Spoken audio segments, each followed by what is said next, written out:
Bom, então, continuando, eu só criei essas pastas aqui, certo? Criei essa pasta app.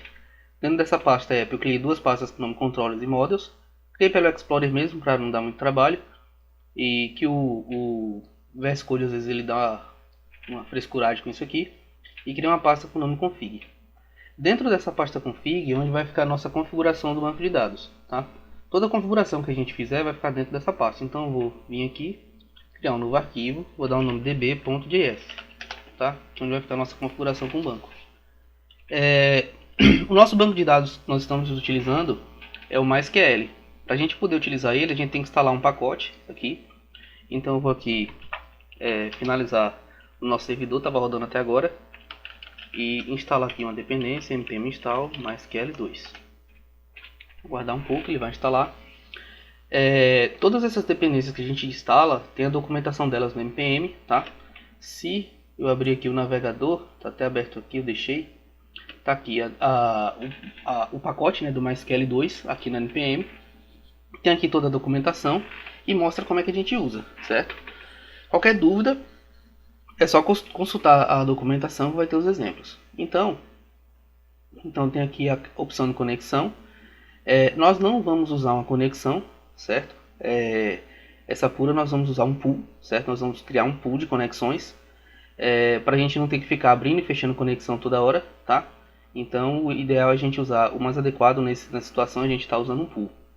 Então eu vou pegar esse código aqui, pode copiar desse jeito mesmo, do jeito que está aqui, colar aqui dentro. Então o procedimento é esse, né? Deixa eu tirar aqui esses comentários. Primeiro eu estou pegando, né, o pacote do MySQL, jogando então variável e na constante, né, perdão. E aqui eu falo const pool recebe MySQL create pool. O host vai ser localhost, tá? Porque o banco eu estou rodando ele aqui no XAMPP mesmo. O user vai ser root. Database eu botei lá node-crude, tá? No nosso caso tem password, é só informar password.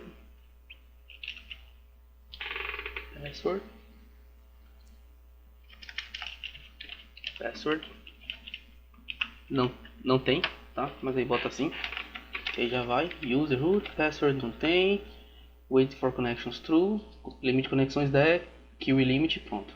E aqui a gente faz module.exports pool, tá?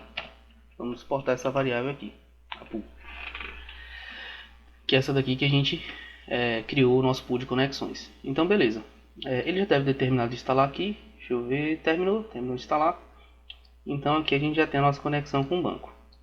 Agora a gente vai criar aqui um arquivo que é um controller, tá? Eu vou chamar ele de user controller, tá? .js.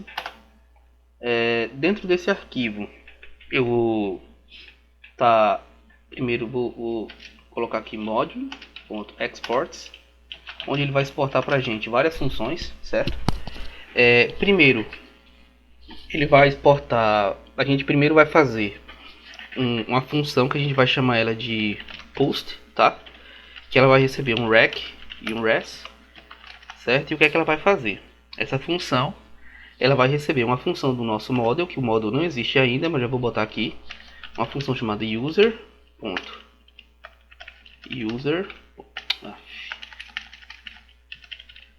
deixa eu botar aqui, create, né, que é do nosso model, e eu vou passar o que vai vir aqui, o rec.body, né, para ela, ok?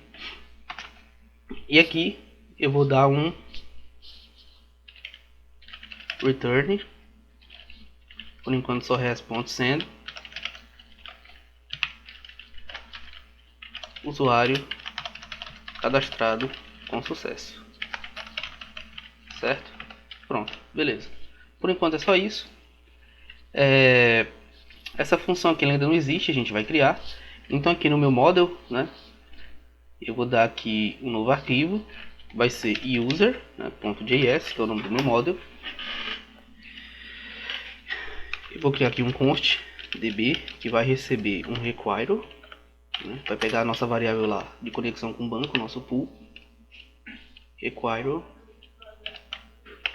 dois pontos barra, dois pontos barra, config barra db. Pronto. E aqui é a mesma coisa, né? Parecido. Vou dar um module, ponto exports, vai receber. E vou criar aqui algumas funções que ele vai exportar pra gente.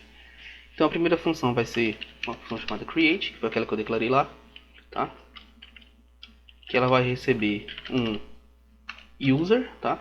Perceba que aqui eu passei o rec.body, né? Por quê? Porque os dados do usuário que eu for cadastrar no banco, eles vão vir no body da minha requisição HTML, certo?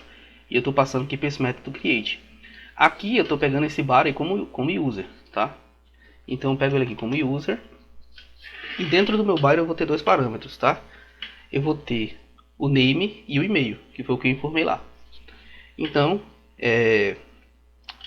eu vou criar aqui duas constantes, tá? Estou usando aqui um conceito do S6, que é a desestruturação. E vou pegar de dentro do meu user o name e o e-mail, certo? Vou pegar elas daqui de dentro do user. Agora eu vou criar uma outra const com o nome values, ok? Que ele é um array, que vocês vão entender para que eu estou usando esse array. E nesse array vai ter duas variáveis, a variável name, né, a const name, e a e-mail, ok? Vou ficar falando variável mesmo, né? Vocês sabem a diferença de const para let para var. Então, né? Uma const é só uma variável que a gente declara como const porque ela não vai mudar de estado, né? Então a gente declara como const, beleza? E aqui agora eu faço db, assim, return db.promise.query, né? E aqui eu coloco a minha query, né? Que é insert into users, né? Quais são os campos que eu vou inserir? Eu vou inserir o name, tá? E o name e o e-mail. Aí eu boto aqui values, tá? E aqui eu vou fazer o seguinte: eu vou colocar aqui duas interrogações. Aí você fala, mas por que duas interrogações? Vocês já vão entender. Eu vou usar aqui bind params, tá? Então eu vou tirar isso daqui. Eu vou criar aqui uma outra const. Era para ter feito assim. Eu vou criar aqui uma const query, né? Que vai receber aquilo ali. Eita, não é aquilo ali não. É isso aqui. Pronto. Ok? Eu vou receber isso daqui. Então aqui no lugar disso daqui eu vou botar a minha const lá, minha query, certo? E agora eu preciso passar os values, tá? Então os values que eu vou passar é o meu array de values, ok?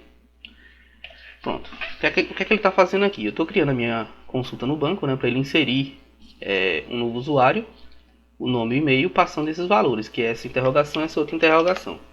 Quando eu passo esse array com o nome e com o e-mail aqui na frente, ele sabe que esse name ele vai colocar nessa primeira interrogação e esse e-mail ele vai colocar aqui nessa segunda interrogação. Isso aqui tem que seguir exatamente essa mesma ordem que você colocou aqui, tá? Para poder dar certo. Então aqui já está funcionando, já está ok. Agora eu preciso aqui no meu user controller eu chamar isso daqui, né? Então eu vou até chamar aqui para vocês verem que já aparece.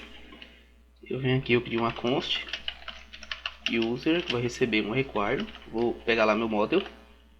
Aí eu vou aqui ponto barra models barra user, certo? E aqui agora eu vou fazer o seguinte: ao invés de eu apenas fazer user.create, passando aqui o rec.body, eu vou transformar essa função numa função assíncrona, tá? Por que ela é assíncrona? Porque eu vou dar aqui um await, que o meu módulo vai esperar esse comando aqui. Isso aqui é uma promise, quer dizer uma promessa, ou seja, eu estou esperando.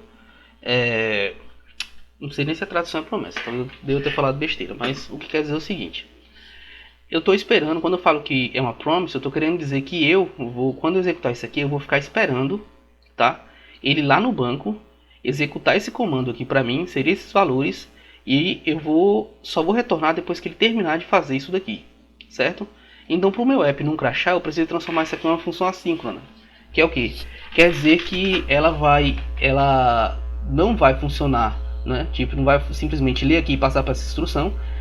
Eu vou chamar essa função lá, minha promise, que é esse método aqui, e vou ficar esperando. Isso await quer dizer espere essa função aqui fazer isso daqui e depois você continue para cá. Ele só vai fazer isso se ele só vai passar para cá e executar essa instrução depois que ele esperar isso aqui acontecer, tá certo?